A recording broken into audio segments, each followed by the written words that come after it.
कहानी अंधा राजा और वेश्या पत्नी भाग 1।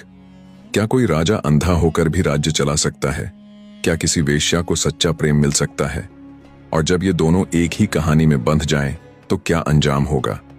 रात घनी थी। महल के गलियारों में सन्नाटा पसरा हुआ था। बस कहीं कहीं दियों की टिमटिमाती रोशनी अंधेरे से लड़ने की कोशिश कर रही थी। एक लंबी सुनहरी चादर ओढ़े एक छाया धीरे धीरे राजमहल की ओर बढ़ रही थी। उसके कदमों में एक अजीब सा संकोच था, मानो वह अपने भाग्य से अनजान हो। वह और कोई नहीं बल्कि वह स्त्री थी जिसे कभी राजा की चौखट पर कदम रखने का हक नहीं था, पर आज वह इस महल की रानी बनने जा रही थी। लेकिन यह कोई आम शादी नहीं थी। यह एक शाप थी या वरदान? यह प्रेम था या छल? राजा विक्रम सिंह, एक नाम जो पूरे राज्य में सम्मान और भय का प्रतीक था। वह युद्ध में अपराजेय था, नीति में अडिग और अपनी प्रजा के लिए न्यायप्रिय। लेकिन एक दुर्भाग्यपूर्ण युद्ध में जब दुश्मनों ने धोखे से उस पर वार किया, तो उसकी आंखें हमेशा के लिए अंधकार में डूब गईं।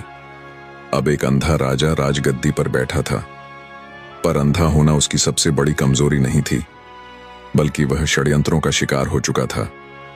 महल में कुछ लोग नहीं चाहते थे कि विक्रम सिंह गद्दी पर रहे। उनके लिए वह एक अंधा राजा था जो उनका रास्ता रोक रहा था। राजा का सबसे बड़ा समर्थन था उसका परम मित्र और सेनापति रणधीर।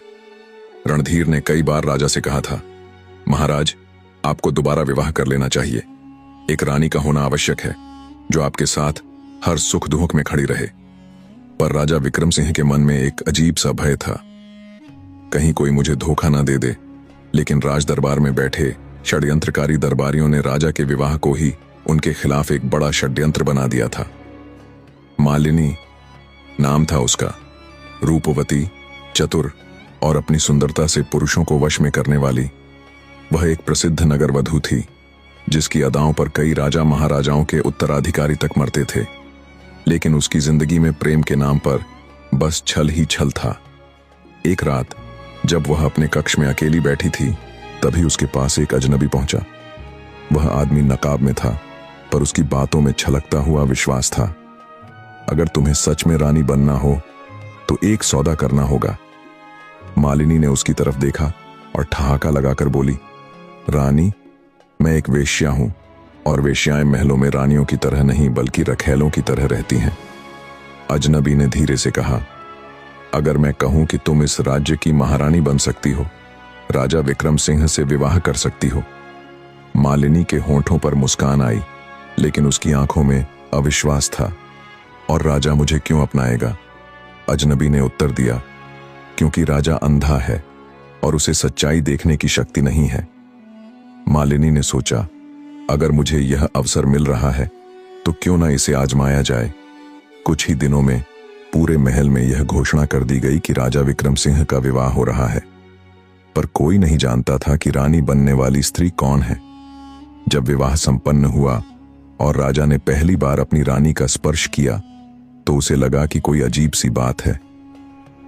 यह स्त्री क्या सच में मुझसे प्रेम करती है? राजा के मन में संदेह था, लेकिन मालिनी ने अपनी मीठी बातों और कोमल स्पर्श से धीरे धीरे उसका विश्वास जीतना शुरू कर दिया। वह रानी के रूप में महल में रह रही थी, पर उसकी आंखों में कुछ और ही ख्वाब थे। क्या वह वास्तव में राजा के प्रति वफादार थी, या यह किसी बड़े षड्यंत्र की शुरुआत थी?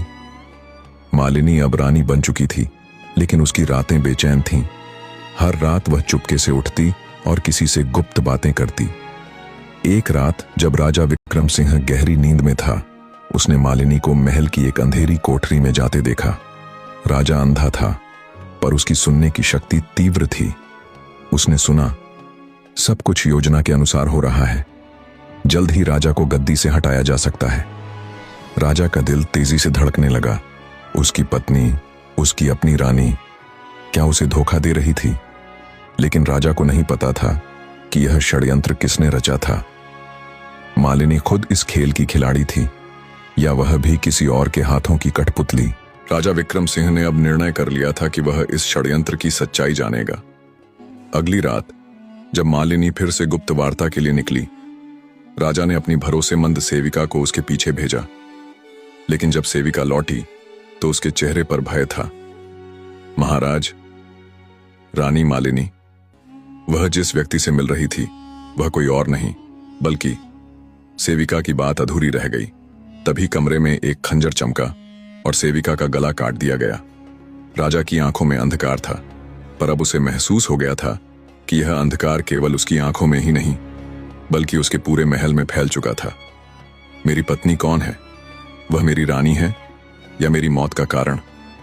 क्या राजा अपने अंधकार में छुपे इस रहस्य को जान पाएगा? कौन है वह अजनबी जो मालिनी को रानी बनाना चाहता था, और किसने सेविका की हत्या की? जानने के लिए देखें अंधा राजा और वेश्या पत्नी का अगला भाग।